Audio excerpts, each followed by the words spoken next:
Bonjour, je suis Annie Lebé, journaliste scientifique, et je voulais vous montrer les champs magnétiques émis par deux types d'ampoules disponibles sur le marché, les ampoules à incandescence et les ampoules basse consommation. Je vais d'abord installer l'ampoule à incandescence.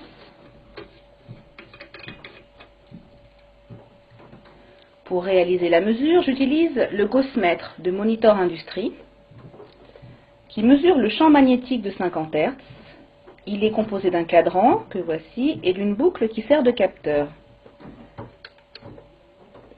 Le champ magnétique à l'horizontale dans cette pièce est de 0,1 milligauss. Autour de l'ampoule éteinte, il reste le même, ce qui signifie qu'elle n'émet pas. Si maintenant je l'allume avec un interrupteur situé à mon pied,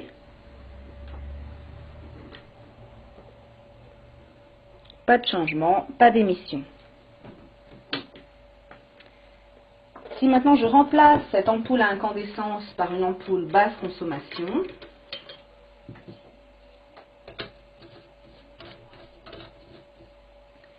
que se passe-t-il? Ampoule éteinte, le champ magnétique reste le même, toujours pas d'émission. Si maintenant je l'allume, là c'est très différent. Il faut changer d'échelle pour réaliser la mesure. On est ici à plus de 25 milligauss. Si je l'éteins, ça redescend. Toutes les ampoules basse consommation émettent des champs magnétiques. Voici les résultats de mesure que j'ai effectués au salon bio Marjolaine en novembre 2008.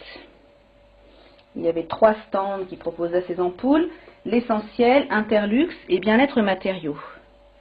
Sur le stand de l'essentiel, 2 modèles, un qui émet 10 milligauss et l'autre avec ioniseur 75 milligauss. Sur le stand Interlux, un modèle qui émet 50 milligauss. Et sur le stand Bien-être matériaux, 2 modèles, dont l'un, soi-disant blindé anti-radiation, émet 125 milligauss et le modèle non blindé 150 milligauss. Pourquoi l'émission de champs magnétiques par ces ampoules basse consommation est-elle un problème?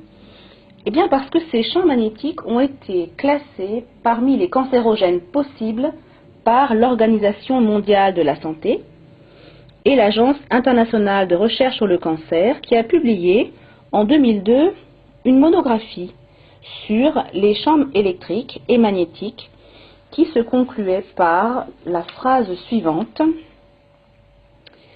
les champs électromagnétiques de fréquence extrêmement basse sont des cancérogènes possibles pour l'homme. Groupe 2B. Vous voyez, c'est écrit en anglais. Ce document n'a été publié malheureusement qu'en anglais. Ce qui a été publié en français, c'est une autre information sur ces ampoules, le fait qu'elles contiennent du mercure. Publié depuis octobre 2003 par Environnement Magazine, dans un hors-série qui contenait un article sur ces ampoules, qui incitait à consommer ces ampoules, mais se concluait quand même par la phrase suivante: seul bémol, elles contiennent un peu de mercure, un métal toxique, et doivent donc être jetées en tant que déchets dangereux.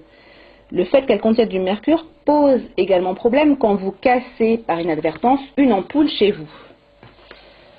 Donc elles émettent des basses fréquences, elles contiennent du mercure et elles émettent également des radiofréquences, ces ampoules. Voici les résultats de mesures effectué par le CRIREM, le Centre de recherche et d'information indépendante sur les rayonnements électromagnétiques. Pierre Leruse a mesuré des radiofréquences jusqu'à 200 volts par mètre, alors que la valeur limite en vigueur est de 27 volts par mètre, ce qui signifie que ces ampoules ne sont même pas réglementaires. J'avais publié un article dans Pratique de santé le 15 juillet 2008, un article que vous pouvez d'ailleurs lire sur le site Santé Publique Édition.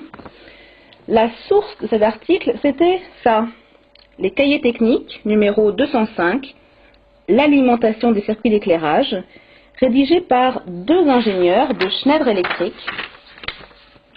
Jacques Chenek et Marc Vernet, qui expliquaient, dessin à l'appui, comment fonctionne le ballast électronique de ces ampoules qui sont en fait des mini-usines d'éclairage.